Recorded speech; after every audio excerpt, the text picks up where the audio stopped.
Muy buenos días, amigas y amigos, seguidores del periódico Heraldo SV Digital. Transmitimos desde Europa en la red para todo el mundo. Nos acompaña ahora el sociólogo Fidel Nieto, rector de la Universidad Luterana Salvadoreña. Es un gusto tenerte con nosotros, Fidel. Hay muchos temas que abordar. Vamos a concentrarnos en El Salvador porque este evento político electoral lo amerita, pero hay temas internacionales de gran importancia que hay que darle seguimiento también. Bueno, vamos a arrancar. Te agradecemos la oportunidad y te damos la bienvenida. Primero con tu análisis de la caracterización del proceso electoral que estamos viviendo.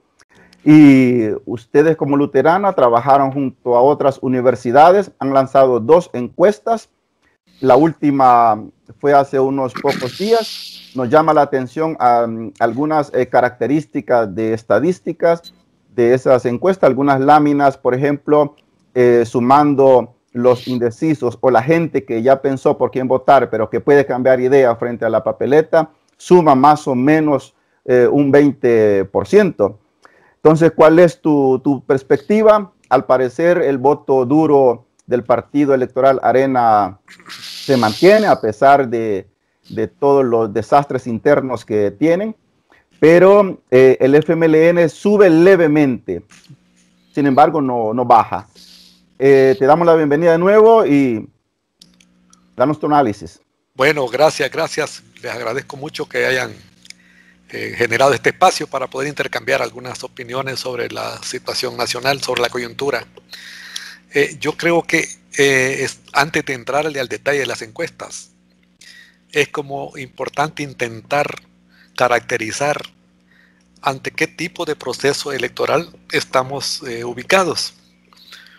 A mí me parece, y esta es la caracterización a la que quiero llamar la atención de ustedes para que lo reflexionen, es que yo soy de la opinión de que estas son las primeras elecciones del siglo XXI en nuestro país. Esto pareciera como contradictorio, como atrevido, pero ustedes saben que los tiempos políticos no siempre se corresponden con los tiempos calendario. Y cuando hablamos de que estas son las primeras elecciones del siglo XXI, es porque tienen una serie de características que las hacen totalmente diferentes a los procesos electorales que vivíamos el siglo pasado. ¿Cuáles son como estas características?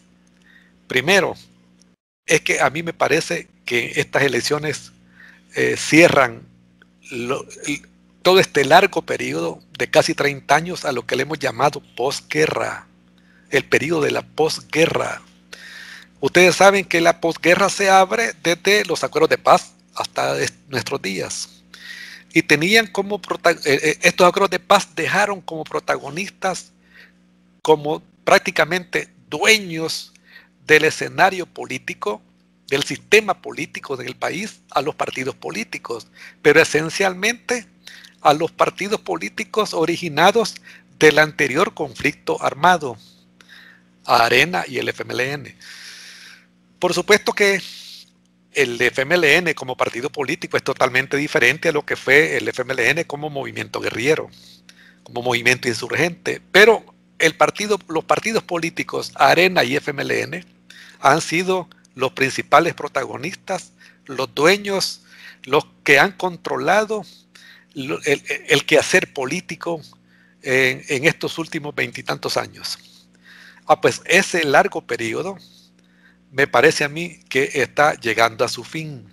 Y el anuncio de que esta posguerra ha finalizado, precisamente lo tuvimos en marzo del año pasado, donde ambos partidos, Arena y el FMLN, tuvieron, especialmente este último, sensibles bajas en cuanto al apoyo del electorado salvadoreño. Pero igual Arena ya no creció, se quedó estancado. Y en esta oportunidad me parece a mí que no solo le está yendo mal al FMLN, sino también Arena está teniendo dificultades para mantenerse como partido principal en el país. De esto tenemos que hablar un poco más, pero esta es como la primera característica. Se cierra el largo periodo llamado el periodo de la posguerra. ¿Qué significa esto? Que estos dos partidos van a dejar de ser los fundamentales en nuestro país y van a ser sustituidos por otras fuerzas políticas que están gestándose, que están en proceso de construcción, tanto de lo que podríamos llamar el lado izquierdo como también del lado derecho. La otra característica es que sucede que también ahora hay una confrontación entre las viejas formas de hacer campañas electorales con las nuevas formas de campañas electorales. ¿A qué me refiero? Aquí se ha hablado mucho de la importancia de lo que es el control del territorio por parte de los partidos. El trabajo casa por casa, la concentración en cada uno de los municipios, la llamada territorialidad. Pero esa forma de hacer política donde los candidatos se desplazaban por los caseríos, por las ciudades, por las cabeceras departamentales, ahora pareciera haber fracasado frente a la forma que se ha utilizado el candidato Nayib Bukele de utilización de las nuevas herramientas de la tecnología, del internet, de las redes sociales. Y esta forma de hacer política a través de estos medios tecnológicos ha mostrado ser muchísimo más eficiente que las viejas formas de hacer política. Un tercer elemento es también que ahora, y esto va a ser importante que lo comprendamos porque tiene que ver con lo que vamos a hablar después de las encuestas, es que la vieja forma de etiquetarse o de alineamiento de la gente en esos moldes de izquierdas y derechas parece que tampoco tienen ya mucha vigencia. Ahora hay una gran parte, y esto lo reflejan las encuestas, de personas que no quieren adherirse, no quieren inscribirse detrás de esas viñetas. Y precisamente la gente que no se inscribe en esas viñetas es la que más fuertemente está apoyando la candidatura de Nayib Bukele. Esa es una tercera característica, pero hay otra cuarta, es que a mí me parece que en estas primeras elecciones del siglo XXI también está quedando demostrado que habrá un relevo generacional. Hoy hay tres candidatos fuertes, uno más que otros por supuesto, que de alguna manera ya no son los viejos liderazgos de los partidos tradicionales. El candidato de Arena, si bien es cierto, representa intereses del gran capital, él es una persona joven. Hugo Martínez, más o menos un hombre de 50 años, también es un candidato, dijéramos, joven. Lamentablemente, todo el mundo relaciona a este candidato con la vieja cúpula del FMLN. Y esa situación, esa relación, esa vinculación directa que hace la gente o una buena parte de la sociedad salvadoreña de este candidato con la vieja cúpula del frente, creo yo que ha sido una gran carga, una ancla pesada que ha impedido que este candidato logre alzar vuelo en las elecciones. Y el otro, pues, Nayib, que es un hombre cuya participación en política de alguna manera no pasa de 7, 8 años. Además, cronológicamente joven y biológicamente joven, perdón, y eso de alguna manera hace o deja planteado de que cualquiera que gane es especialmente los dos que tienen alguna posibilidad, que es Nayib y Calleja, habrá dado un giro en lo que se refiere a un relevo generacional. Eso me parece a mí que es otra característica propia de esta elección. Y hay además otra característica que yo creo que es también importante, y es que ha habido ahora elementos expresados en la opinión de buena parte de la sociedad, que tiene que ver con un cambio en el sentido común de muchas personas. ¿A qué me refiero?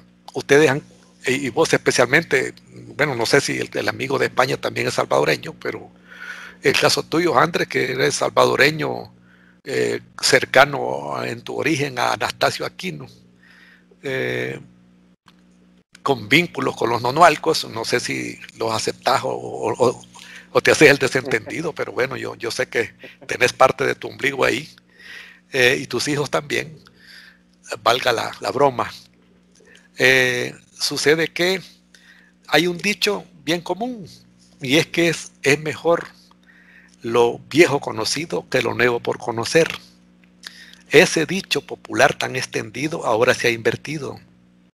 La gente está reflejando en las encuestas que prefiere lo nuevo por conocer que seguir votando por lo viejo conocido. Mira qué cosa más interesante esto. Eh, una encuesta de la UCA dejó clara esa situación en una pregunta que hizo hace algunos meses. ¿Usted quiere que siga gobernando el FMLN o preferiría que regrese al gobierno Arena? El 60 y tanto por ciento de la gente dijeron que no querían ni lo uno ni lo otro. Eso hay entonces como una especie de sentido común nuevo, que tiene que ver con que la gente prefiere apostarle a lo nuevo, aunque no sepa cómo le pueda ir, a seguir votando por los mismos, porque sabe que en estos 30 años pues no les ha ido nada bien a las grandes mayorías. Esta es un poco la caracterización que nosotros estamos haciendo de este proceso electoral, y pensamos además, y pienso, mejor dicho, lo digo así como tal, pienso que también habrá una cosa esencialmente nuevas. Esta, eh, este proceso electoral está abriendo paso a dos cosas que son interesantes. Uno, a un esfuerzo por modernizar el Estado. La propuesta, por lo menos de Nayib Bukele, está planteando digitalizar el funcionamiento del Estado, eh, a eliminar la burocracia, o el burocratismo mejor dicho, y hacer del Estado un Estado propio del funcionamiento de los actuales desarrollos de la ciencia y la tecnología, porque seguimos con un Estado sumamente primitivo que viene funcionando como funcionó el siglo pasado. Hoy entonces se está planteando la posibilidad de que pueda haber una reforma importante del funcionamiento del Estado, y de alguna manera esto implicaría la posibilidad de que se vaya construyendo un nuevo Estado en nuestro país. El cómo lo caracterizaríamos será cosa de otra discusión. Y el otro elemento es que en este nuevo escenario propio de estas nuevas elecciones, de las primeras elecciones del siglo XXI, insisto, es que todo parece indicar que vuelve otra vez al escenario político el movimiento social, que ha estado ausente durante casi toda la etapa de la posguerra, confiando en que en un primer momento en que en algún momento el FMLN iba a terminar siendo gobierno, y como cada vez iba teniendo con más poder, entonces la esperanza de una buena parte de la sociedad, de la población, fue de que al llegar el FMLN al gobierno, pues las cosas iban a cambiar. En esa espera, el movimiento social fue perdiendo beligerancia, fue perdiendo protagonismo, pero ahora hay señales importantes de que los movimientos sociales se están activando, y en el próximo escenario que se abrirá después de las elecciones que vienen, yo tengo la idea, más que la esperanza, la fe, mejor dicho, la creencia, pero no es una creencia ciegas, de que el movimiento social volverá a ser protagonista en el escenario político de El Salvador. Esto es lo que primero que quería comentar antes de entrar al detalle de las encuestas. Refiriéndonos un poco a las encuestas, miren, es que ha habido encuestas desde hace más de un año que han venido como registrando un dato, y es que Nayib Bukele es como el político más aceptado según las encuestas en nuestro país. En muchas ocasiones se repite un concepto, una idea, y es de que las encuestas son fotografías del momento. Eso lo escuchamos nosotros en muchas circunstancias de parte de líderes políticos en este país. Pero sucede que cuando ese momento es repetido una gran cantidad de veces en un periodo de más de un año, ya no es simplemente una fotografía del momento. Expresa una realidad que está ahí en medio del movimiento de la realidad como tal. O sea, expresa una realidad que se viene moviendo de acuerdo a cómo se ha venido moviendo la realidad misma.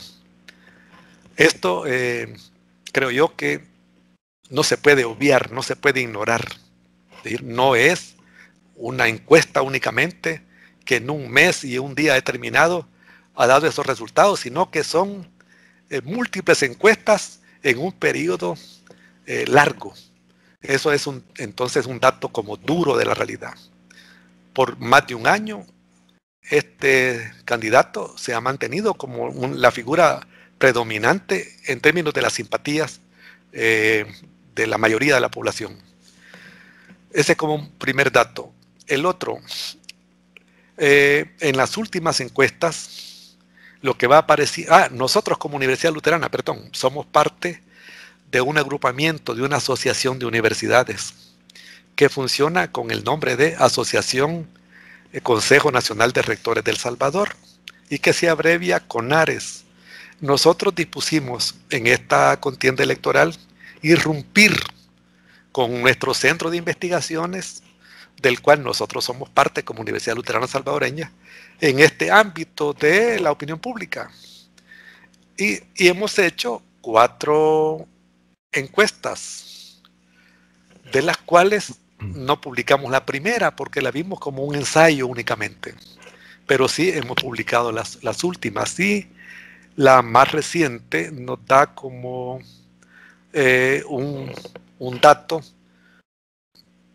en términos de simpatía de la población muy significativo. Somos los que en nuestra encuesta reflejamos la mayor diferencia entre Arena y el FMLN. 61% de intención de voto a favor de Nayib contra 19 contra Calleja. O sea, la brecha más grande.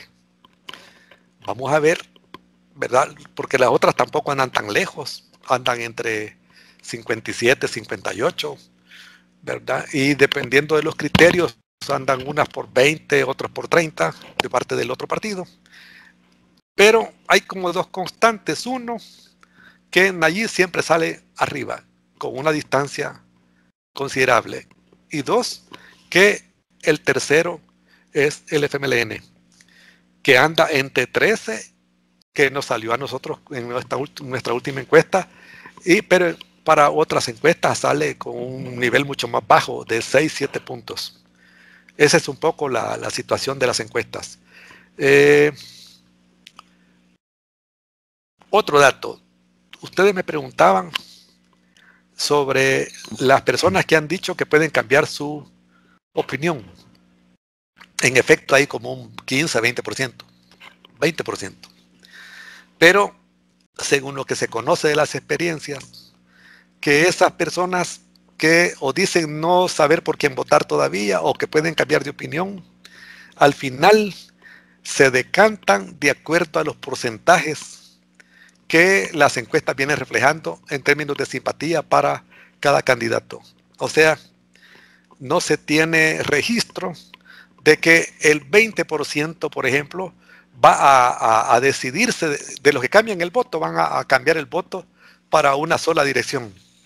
No, prácticamente siempre habrá un reparto, lo cual en definitiva no afecta los porcentajes que ya se están presentando hasta este momento. Así está la cosa. Muy bien, muchas gracias, Fidel. Teníamos el análisis sobre las últimas encuestas. A ver, una pregunta ya un poquito más en la actualidad. Se han desatado en estos últimos días lo que es el aumento de asesinatos de miembros de la Policía Nacional Civil y de la Fuerza Armada. se abren varios hilos de hipótesis, digámoslo así. ¿Cuál sería la lectura que realizarían ustedes como parte de medio académico? Es decir, ¿cuál es la opinión que se le merece este actuar delincuencial en estos últimos días, más que todo referidos a las instituciones públicas? Bueno, este es un fenómeno que a mí me parece que lo único que expresa a ciencia cierta es que el tema de la violencia sigue siendo central, el problema de la violencia sigue siendo central en nuestra sociedad. Lo que refleja es que no es, como ha venido diciendo el discurso oficial, de que este fenómeno se ha venido erradicando. A mí me parece que los últimos hechos de violencia demuestran que seguimos teniendo como uno de los problemas principales y fundamentales de nuestra sociedad precisamente el fenómeno de la violencia originada en los grupos llamadas pandillas. Yo creo que esa es la cuestión que hay que entender. De manera que también habrá que decir que las pandillas siguen teniendo, en el enfrentamiento contra el Estado, siguen teniendo la iniciativa. La iniciativa. ¿En qué sentido? Que ellos deciden cuándo y en qué momento profundizar los niveles de violencia, incrementar los homicidios. Ellos son los que deciden, ¿verdad? Y esa iniciativa en el enfrentamiento contra el Estado la vienen manteniendo desde hace ya varios años. Ellos deciden cuándo baja la cantidad de homicidios y cuándo suben. Entonces, me parece que ese es el dato de la realidad. De ahí, con respecto a lo que tú decías, en efecto hay como varias líneas de explicación o de interpretación que vienen a ser como hipótesis.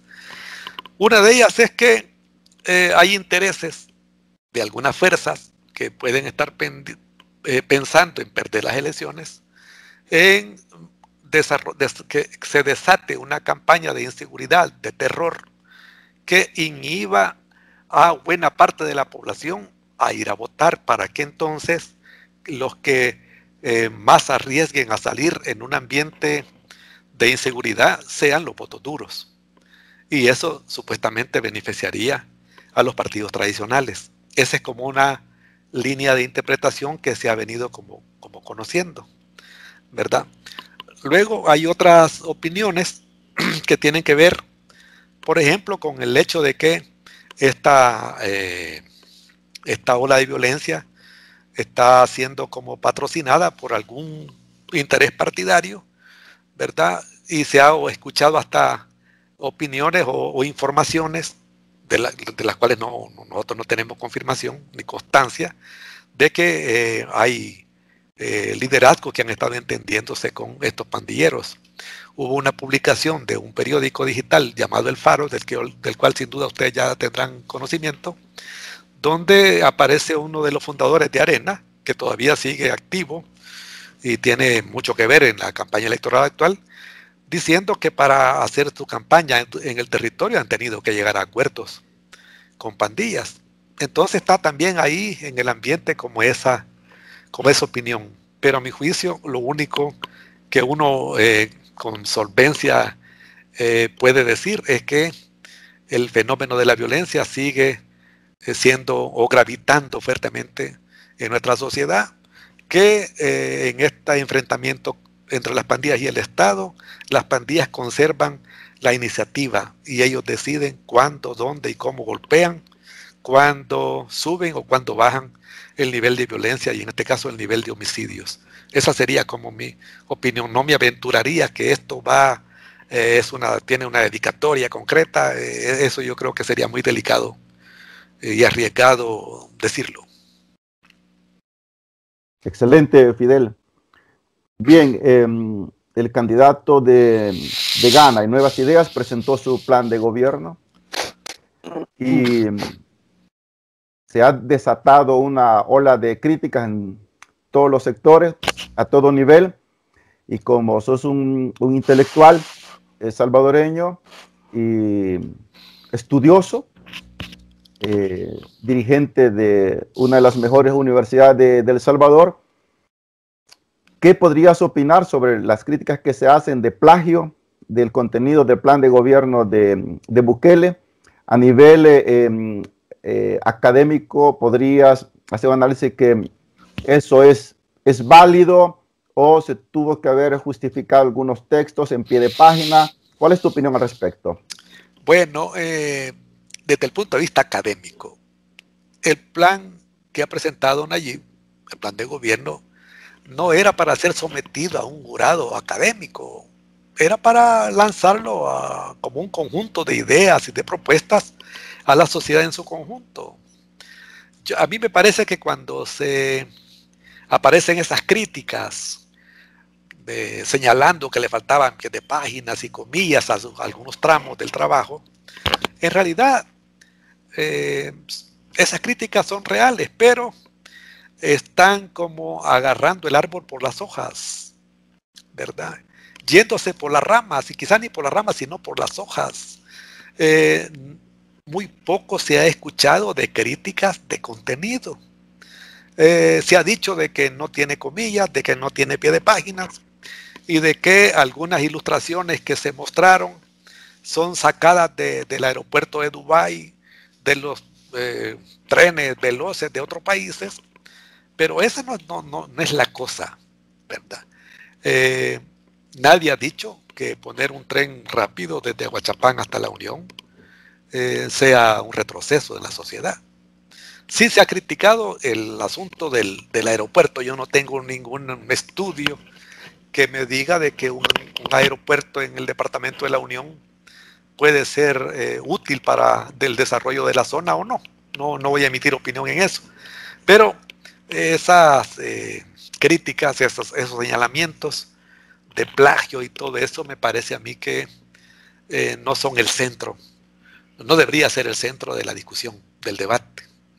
Hay que decir que más allá de lo novedoso o no de las propuestas, lo que proponen Nayib Bukele es lo mínimo que alguien que se proponga gobernar este país puede ofrecerle a la sociedad.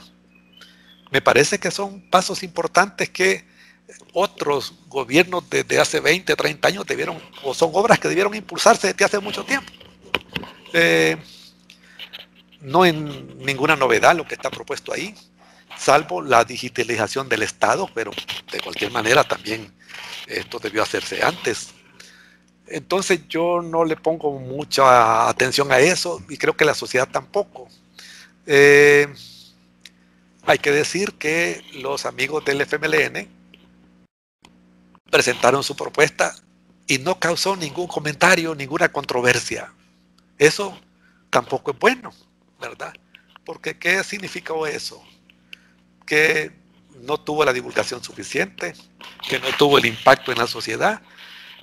Sencillamente aparece, quién sabe si a mí me preguntan qué dijo Hugo Martínez en su documento, pues yo quizás debería estar obligado a conocerlo por mi carácter de rector de una universidad, pero para la población en general, a mí me parece que pasó ese documento muy inadvertido, muy inadvertido.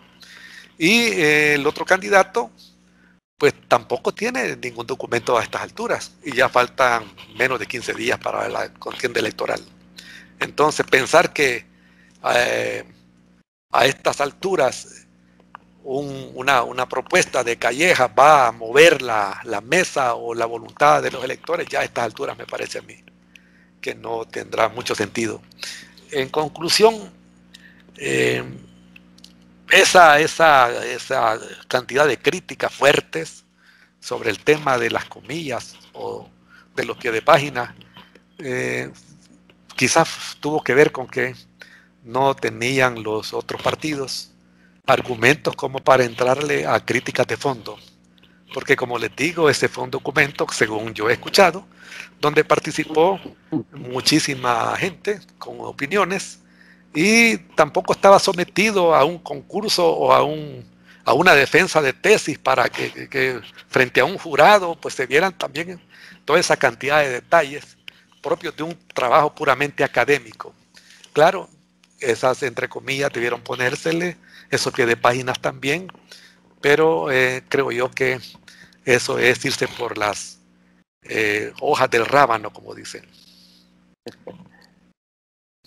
Bien, hablando sobre las cuestiones que proponen los candidatos, el tema de educación superior, que fue abordado en los debates y en las conferencias en el marco del proselitismo, que se está concluyendo ya en estos días. Según usted, licenciado, ¿las fórmulas presidenciales satisfacen las exigencias y demandas de la educación superior en el país?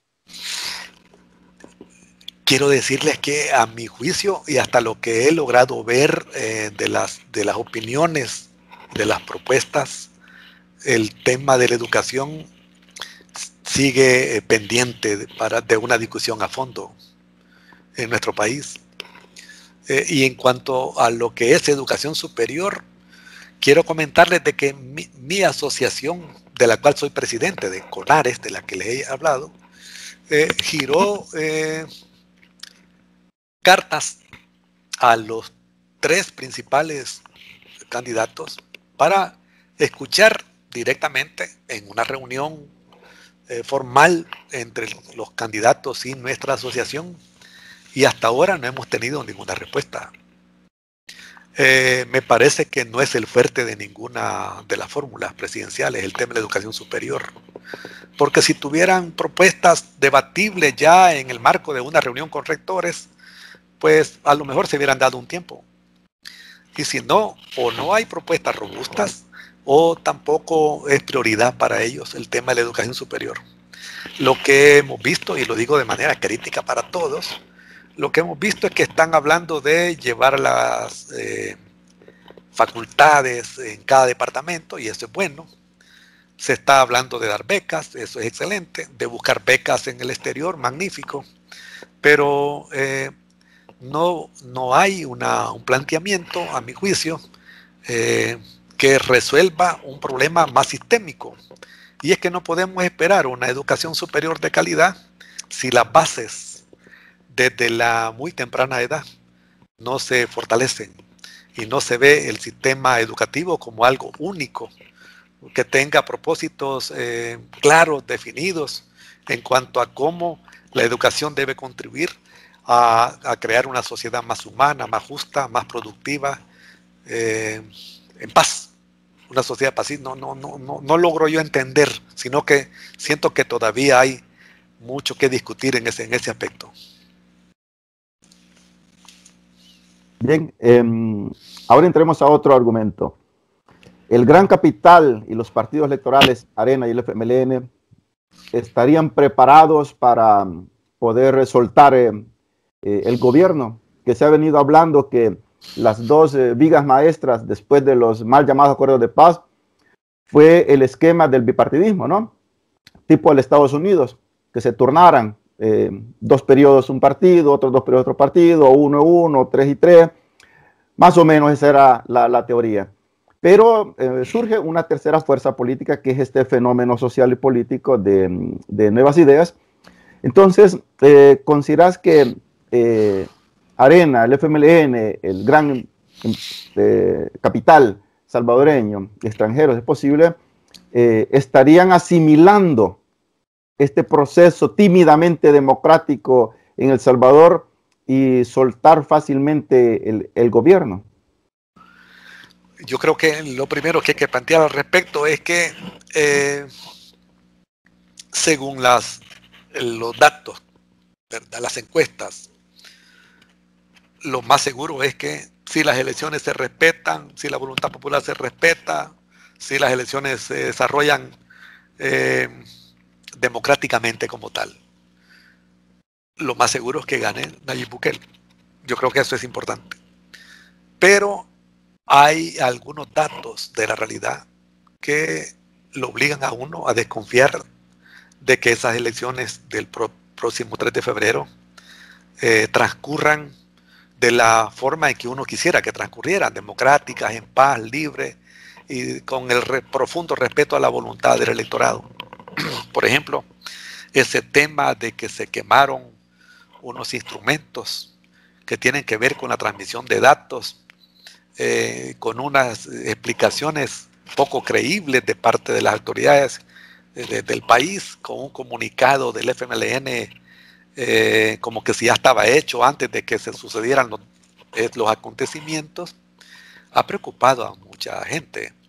Pero igual las intenciones demostradas de oposición de parte del Tribunal Supremo Electoral hacia el candidato que más favorecido con la simpatía de la gente, ¿verdad? De cortar o mejor dicho, dejar sin legalidad al primer partido que este personaje había optado por adherirse, por inscribirse para participar en las elecciones,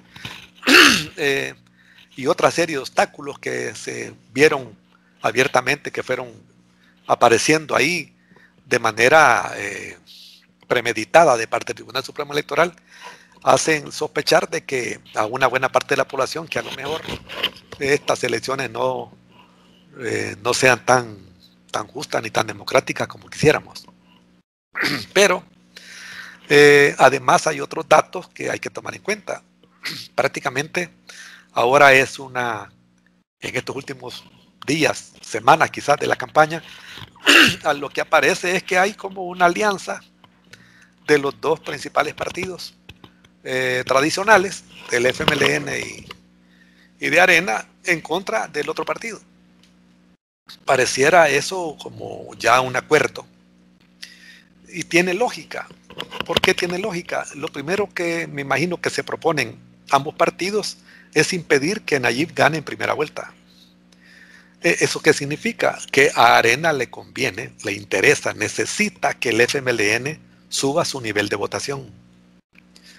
Suena sospechoso, o llama la atención por lo menos, el hecho de que sectores del partido oficial estén aprovechando el donativo de 3,000 toneladas de arroz que hizo el gobierno de China como para andar repartiendo en pura campaña, en el periodo electoral. Esto de alguna manera se parece a lo que hizo Paco Flores, y por lo cual Paco Flores fue enjuiciado. Es decir, tomar, en aquel momento fue dinero para beneficiar, que vino para el país, y entregárselo a un partido. Igual ahora no vino dinero, vino arroz, pero se le deja a un partido para que haga proselitismo político electoral. Me parece a mí que eso está a la vista, y sin embargo el partido Arena no ha hecho ninguna oposición al respecto, ¿sí? ¿Por qué? Porque, como les digo, para evitar que el Nayib gane en primera vuelta, hace falta que ambos partidos suban. Eso impediría que pueda lo que la ley establece para ganar en primera vuelta, que es sacar el 50% más un voto, ¿sí? Eso se ve ya ahora en esta etapa de la campaña. Ya no hay una contienda o una disputa entre Arena y el FMLN. Ahora es Arena, FMLN contra Nayib Bukele. Así está planteada la campaña electoral en este momento. ¿Esto qué implicaría? Que están haciendo todo lo posible por evitar lo que tú señalas, de que pareciera que los sectores que controlan el poder económico y el poder del Estado en la actualidad no están muy preparados como para asumir, perder ese poder que han venido detentando ambas fuerzas durante los últimos 30 años. Pero bueno, la sociedad estará pendiente. Me imagino yo que la misma comunidad internacional igual, para que los resultados se respeten, ¿verdad? Y así como en algún momento se pensó, y yo quiero ser optimista en esto, así como en algún momento se pensó que cuando ganara el FMLN, Arena no iba a entregar el poder, y sin embargo no pasó nada, todo transcurrió más o menos sin problemas, pues que ahora igual muy a pesar de los signos que parecen preocupantes, a la hora de las horas, pues no pase nada y la voluntad de las mayorías se respete, ¿verdad? Y los que ahora parecieran muy asustados de perder el poder, acepten la realidad, o sea, acepten la voluntad de la población. Pregunta es esto: ¿qué será de la cúpula del FMLN luego de la posible segunda derrota en el terreno electoral? ¿Renunciará a la llamada cúpula? ¿Hugo Martínez puede convertirse en el relevo en la dirigencia de este partido? ¿Cuál es el análisis? A mí me parece que el asunto es más grave para el FMLN. Es que sucede que en el actual momento, en los últimos años, los intereses que el partido defiende más parecieran ser los intereses exclusivos de la cúpula dirigencial. A diferencia del partido Arena, que todo el mundo sabe que representa los intereses de los sectores empresariales más poderosos del país. Pero en el caso del FMLN, que en el pasado aparecían representando los intereses de los pobres, de las mayorías, etcétera, eso nada más ha quedado en un discurso. Al final, lo que se observa es que ese discurso ha sido vaciado de contenido histórico y el partido está ahora defendiendo los intereses del grupo dirigencial, que son intereses personales, que son intereses económicos, que tienen razones obvias, por supuesto, es decir, salir del gobierno cuando se ha estado ahí de alguna manera varios años, no es fácil, pero yo tengo la impresión de que el FMLN ya perdió la razón histórica de ser y su recomposición, por supuesto que lo salvará, en el sentido de que no va a desaparecer como grupo político, pero sin la fuerza que ya en algún momento ha tenido, el protagonismo que ha tenido en la sociedad, me parece a mí que ha llegado a su final. Quien lo asuma, quien no lo asuma, yo creo que no tendrá mucha importancia en el futuro de ese partido y mucho menos en el futuro político del país. Ya se ha dicho que hay varios interesados en quedarse con lo que quede, por decirlo así, del partido después de la derrota, que es muy previsible, pero cualquiera que sea el grupo que finalmente se quede con el control del aparato, eso va a pasar a la irrelevancia política. No será como muy trascendental ya para la vida política del país.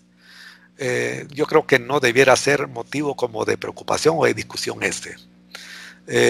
sí, también se ha hablado mucho de quién se queda con lo que quede después de Arena.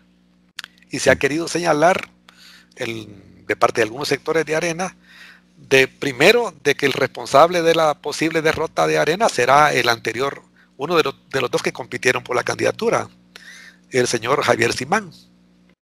Bueno, fueron tres, pero los que en realidad compitieron fueron el señor Calleja y el señor Simán.